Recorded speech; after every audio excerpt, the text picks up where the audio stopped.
Mga kabayan, kakabsat, kasangkayan, nandito na naman ang inyong abang lingkod na si Juan Masipag na hindi tinatamad. Ngayon po ay mag-unbox po tayo ng isang JBL Bluetooth speaker. Subukan na po natin buksan.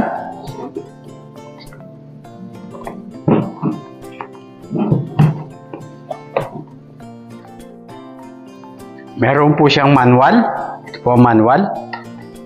At meron po siyang cable na Type-C para sa pag-charge ng Bluetooth. Kunin na po natin ang ating Bluetooth speaker. Ito po.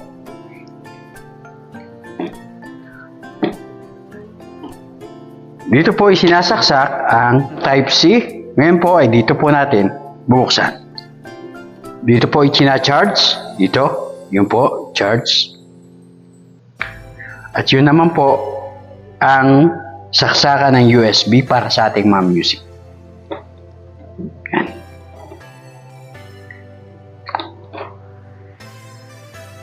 Alam nyo ba na ang Bluetooth ay pinakilala noong ika-7 ng Mayo 1998.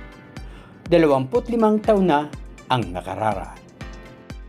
Na ang salitang Bluetooth ay nanggaling sa isang hari na nagngangalang King Harald Bluetooth Kronshaw na naging tanyag ng pag-isahin niya ang Denmark at Norway noong taong 1958.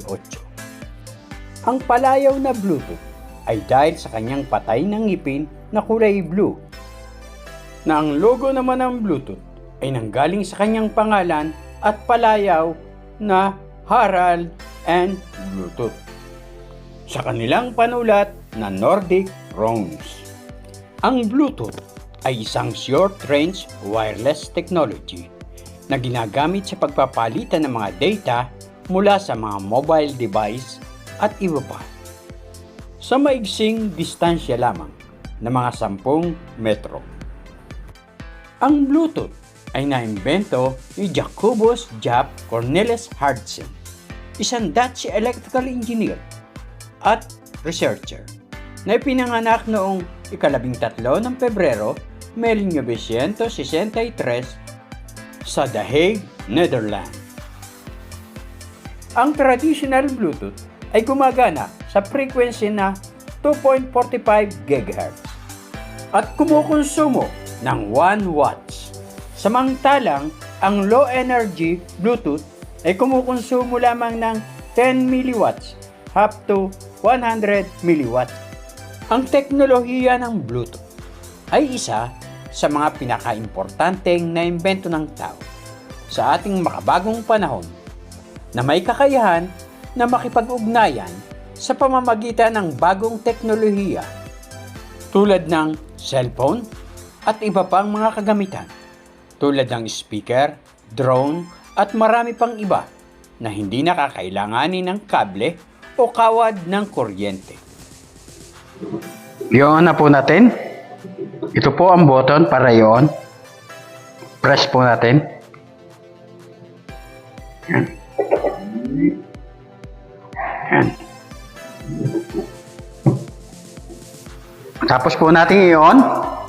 Ngayon po ay pumunta po tayo sa setting. I-on po natin ang Bluetooth. I-on po natin. Pindutin po natin dito sa Bluetooth para lumabas po dito sa ating cellphone. Yan. Available device. Hintayin po natin lumabas ang available device. Pindutin po natin ang JBL Charge Essential 2. Pairing na po. Pindutin po natin ang pair. Yun po, naka JBL Charge Essential 2 na po, in use. Ngayon po ay susubukan po natin na pumunta po sa halimbawa po YouTube. Ating puntahan YouTube. Mag-type po tayo ng music. Halimbawa po ang music ay disco. Ito po, disco remix 80s, 90s. Yan. Yan po. Hinitin po natin.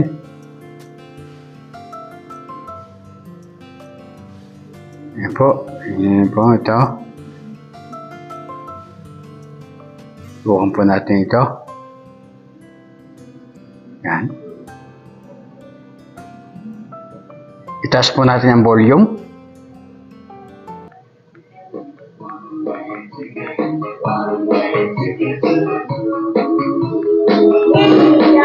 Ayan po.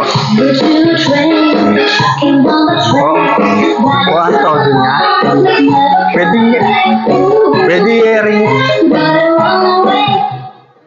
Pwede rin nyo pong hinaan dito.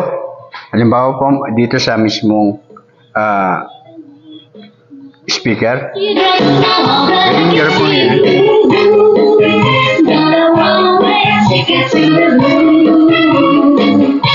Pwede nyo pong yan din. Ayan.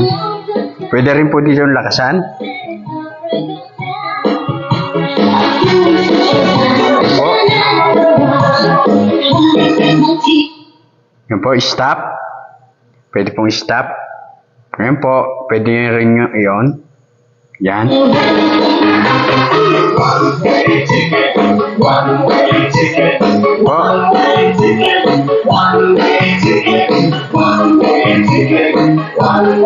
Ganyan lang po ang pag-ano.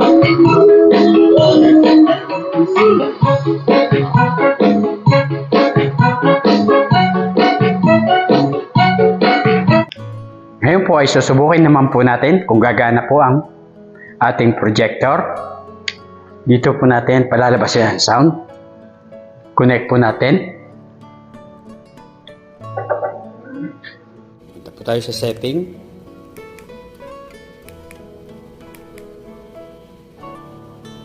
Punta po tayo sa Bluetooth.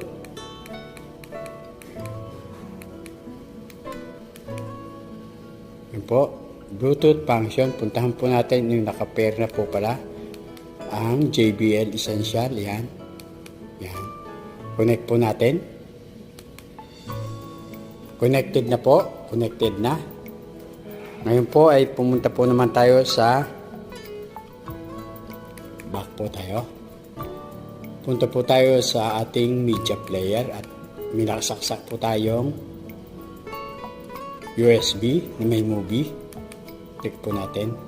Yan po. Yan po. Ito po tayo sa movie. Yan po ang movie. Po natin. Pindutin po natin. Yan. Yan. Lakasan po natin ang volume.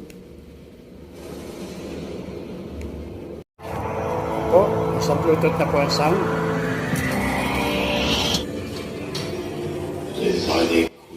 Yan po, gumagana na po ang ating Bluetooth speaker sa ating projector. Mga kabayan, kakabsat, kasangkayan, sana po ay may naibahagi na naman na kahit na kaunting kaalaman ang iyong abang lingkod na si Juan Masipag na hindi tinatamad.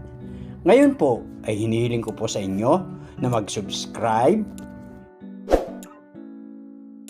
pindutin ang notification bell,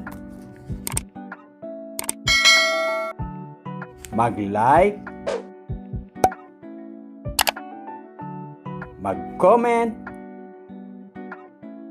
at i-share.